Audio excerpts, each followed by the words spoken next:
여러분 안녕하십니까.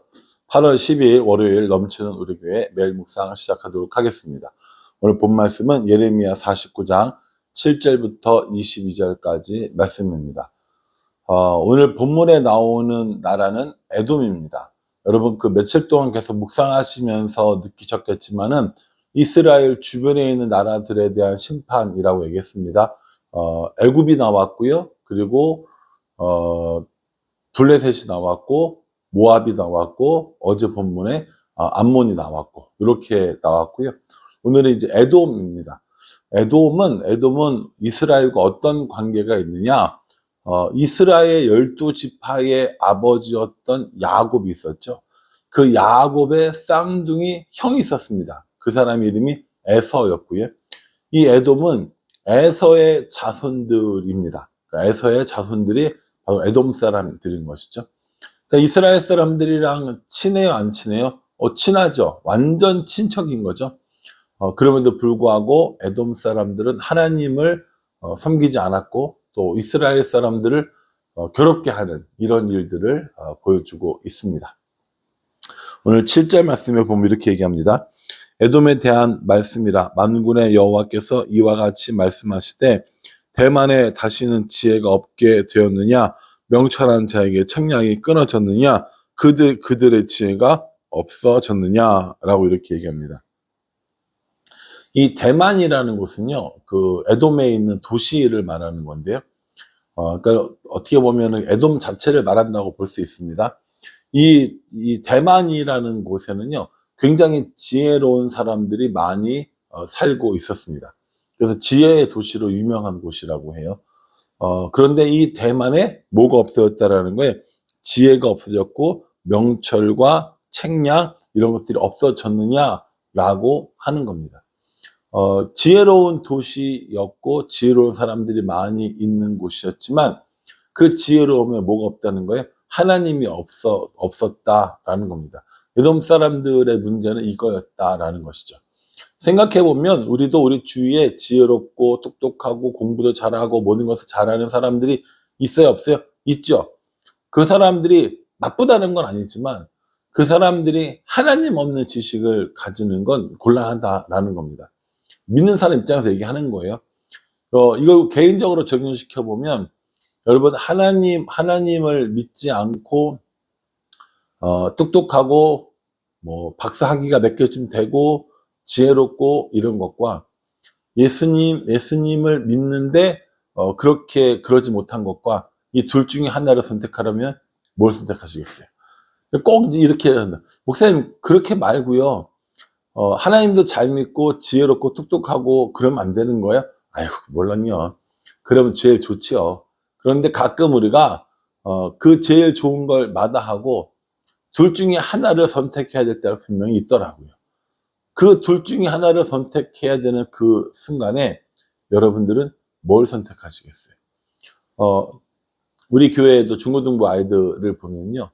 그래도 우리 중고등부 아이들은 주일이라고 학원에 가야 된다고 빠지거나 이런 학생들이 거의 없습니다. 주일에 학원을 가야 되는데 뭐 그래서 못 가요 이런 애들 없이 대부분 다 잘 나오는 것이죠. 근데 한번 곰곰이 생각해 보십시오. 주일날 공부하는 거 중요하지 않다라는 게 아닙니다. 공부하는 것 자체가 중요하지 않다는 게 아니라 뭐가 우선순위인가? 예배를 드리기 위해서 학원을 빠지는 것, 학원을 가기 위해서 예배를 빠지는 것, 어떤 게 맞아요? 1년만, 고3 1년만 목사님 봐주시면 좋겠어요. 그 1년이 10년이 가고 평생에 가는 일들을 수도 없이 봤습니다. 그러니 여러분, 공부하는 거 중요합니다. 공부 잘해야죠. 그러나 하나님까지 잃어버리게 하면서 혹은 하나님을 잊어버리게 하면서 공부 잘하는 건 아니라는 겁니다. 이 에돔에 있는 이 대만이라는 도시는 지혜자가 많은 것들로 유명하였지만 그 지혜가 하나님에 대한 지혜가 아니고 하나님께 속한 지혜가 아니었기 때문에 이 에돔은 심판당하게 됩니다. 8절에도 보십시오. 드단 주민아 돌이켜 도망할지어다 깊은 곳에 숨을지어다 내가 에서의 재난을 그에게 닥치게 하여 그를 벌할 때가 이르게 하리로다 이렇게 얘기합니다. 이 드단도 마찬가지로요, 에돔의 한 도시입니다. 이 드단에 어떤 재난을 내리겠다라고 말씀하시는데, 그 재난이 뭐냐면 9절에 나오는 약탈인 겁니다. 약탈. 모든 것들이 빼앗기는. 그러니까 이 에돔을 치시기 위해서 어떤 한 나라를 들어 쓰시겠다 말씀하시는 거예요. 그러니까 어떤 한 나라가 누굽니까? 예, 바벨론인 것이죠. 그래서 이 바벨론은 하나님의 이런 심판의 도구로 사용되어져서 우리가 앞에 살펴본 애굽이나 블레셋이나 모압이나 암몬이나 오늘 나오는 이 에돔까지 하나님께서 이 사람들을 징계하는 이 일에 하나님께서 이 바벨론을 그 심판의 도구로 쓰신다고요. 그러니까 이런 얘기가 나오죠. 그러면 그럼 바벨론은 그렇게 깨끗해서 바벨론은 우상은 안 섬겨서 이래서 바벨론을 심판의 도구로 쓰십니까? 라는 얘기가 나올 수 있잖아요. 이걸 물어본 게 하박국인 거예요. 이걸 물어본 게 하나님께서 하박국에게 이방 나라들에 대한 이런 멸망, 또 이스라엘에 대한 멸망을 이야기하시니까 하박국이 이야기했잖아요. 하나님, 이 유다가 하나님 앞에 범죄했다 손 치더라도 어떻게 더 악한 바벨론이 이 하나님의 백성을 칠 수 있습니까? 라고 이렇게 물어보죠. 그때 하나님의 대답이 무엇이었냐면 의인은 믿음으로 말미암아 살리라 라고 이야기를 해 주시는 겁니다. 하나님께서 더 악한 자를 들어 심판하시든지 그렇게 아니하시든지 상관없이 의인은 믿음으로 말미암아 살아야 한다라고 답을 해 주십니다. 이 바벨론을 통하여서 에돔을 이렇게 심판하는 모습을 보게 되는 것이죠. 그러나 이렇게 심판하시는 중에도 11절 말씀에 보면 내 고아들을 버려도 내가 그들을 살리리라. 내 과부들은 나를 의지할 것이니라. 라고 얘기하시면서 언제나 연약한 자와 긍휼이 필요한 자에게 하나님께서 은혜를 베푸시겠다. 이렇게 말씀해 주셨다는 거죠. 그러니 생각해 보십시오. 하나님 앞에 이스라엘 사람들이 범죄했어요. 그 사람들을 심판하셔요. 하나님의 백성인 이스라엘 사람도 심판하시는데 하물며 에돔이겠습니까? 그 에돔을 바벨론을 통하여서 심판하십니다. 그렇게 심판을 하신다고 내내 말씀하시면서 꼭 한마디를 더 해주십니다. 뭘 더 해주세요? 구원해 주겠다. 연약한 자를 도와주겠다. 라고 말씀하십니다. 이건 이스라엘도 마찬가지고요. 애굽이나 블레셋이나 모압이나 암논이나 암몬이나 오늘 이 에돔까지 하나님께 범죄하여 심판을 받을지라도 그 가운데 하나님을 올바로 섬기는 자, 하나님 앞에 올바로 살아가는 자, 믿음으로 살아가는 자는 반드시 구원해 주리라 이렇게 약속을 해 주시는 겁니다. 사랑하는 성도 여러분, 진노 중에라도 긍휼을 잊지 아니하시는 우리 하나님의 모습을 볼 수 있습니다. 우리가 하나님께 범죄하였어도 하나님께 돌아갈 수 있는 이유가 바로 또한 여기에 있습니다. 그러니 진노하시고 심판하시는 하나님이 분명하시지만 뿐만 아니라 우리에게 또 긍휼을 베풀어 주시는 하나님이심도 잊지 말아야 합니다. 혹시 하나님의 진노만을, 하나님의 심판만을 생각하시는 분들이 계시다면 오늘 이 말씀을 통하여서 진노뿐만 아니라 고아와 과부와 같은 연약한 우리들을 돌보시는 하나님의 모습을 보면서 진노 중에라도 긍휼하심을 잊지 않으시는 하나님을 만날 수 있게 되기를 바랍니다. 이 에돔 사람들이 가지고 있는 또 다른 잘못은요. 16절에 보면 바위 틈에 살며 산꼭대기를 점령한 자여 스스로 두려운 자인 줄로 여김과 내 마음의 교만이 너를 속였도다. 내가 독수리같이 보금자리를 높은 데에 지었을지라도 내가 그리로부터 너를 끌어내리리라.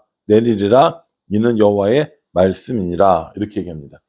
이 사람들이 사는 지역이 주로 어디라는 거예요? 산악지역이라는 겁니다.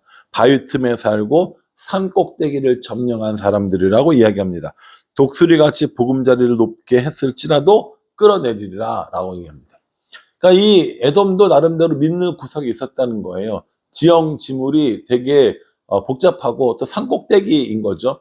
그러니까 지금으로 말하면 산꼭대기를 지키고 있으면 아래에서 올라오는 적들을 막기가 쉽다. 뭐 이런 거겠죠. 그러니까 그게 믿어지는 거예요. 자신이 가지고 있는 혹은 뭐 태어난 것, 환경, 이게 의지가 되는 것이죠. 우리가 앞에 내내 살펴보았던 게 뭐예요? 모압의 교만, 그렇죠? 그리고 이 암몬의 경제력. 근데 오늘은 이 에돔은 자기 자신들이 가지고 있는 환경, 혹은 뭐 타고난 환경, 이런 것들이 자신들을 보호해 줄 거라고 믿고 있는 그런 이야기들인 거죠. 그러니까 하나님께서는 하나님 이외에 다른 것들을 의지하고 다른 것들을 자신들의 신으로 삼는 이 모든 행위들을 너무 싫어하셨다는 거예요. 모압이 아무리 경제적으로 풍성하면 뭐 합니까? 그 암몬이요. 이 모압이 여러 가지로 이런 교만한 마음을 가지면 또 뭐 할 거고요. 오늘 에돔이 자신들이 가지고 있는 환경이 아무리 좋다고 한들 뭐 하겠습니까? 대통령의 아들이면 뭐 하고, 국무총리 아들이면 뭐 할 거고, 뭐 담임 목사의 자녀들이면 뭐 할 거고, 뭐 누구의 자녀들은 뭐 할 겁니까? 그런 것과 다 상관없이 결국 우리는 하나님 앞에 우리가 홀로 서서 하나님과 나 사이에 어떤 관계를 맺느냐가 훨씬 더 중요한 거예요. 환경이 중요한 게 아니라니까요. 소유가 중요한 게 아니라고요. 사람들은 자꾸 환경과 소유를 이야기하는데 우리 하나님은 환경과 소유를 이야기하지 않으십니다.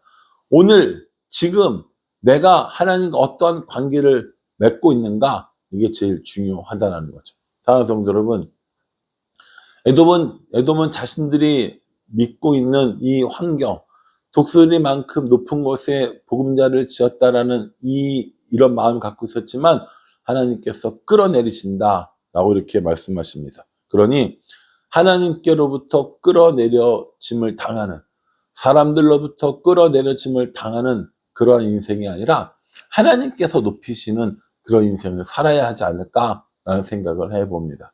주변의 나라들에 대해서 심판하시면서 그들이 가장 자랑스러워하는 것들, 그들이 가장 믿고 의지하는 것들에 대해서 하나님께서 철저히 깨트리고 진노하시고 심판하는 모습을 우리에게 보여주고 있습니다. 그러면요, 똑같아요. 우리가 지금 의지하고 있는 그것이 결국 우리의 자랑이 되고 우리의 내가 만든 신이 되는 거예요. 하나님께서 그것을 제일 미워하신다고요. 그러니 답은 분명합니다. 우리가 무엇을 의지하고 무엇이 우리의 힘이 되어야 하는가? 예, 바로 하나님이신 거죠. 그래서 오늘 하루도 하나님이 여러분들의 힘이 되고 하나님이 우리의 힘이 되고 하나님이 우리의 능력이 되는 그런 삶을 살아갔으면 좋겠습니다. 여러분, 이 말씀 묵상하시면서 어떤 이런 적용을 해보시겠어요?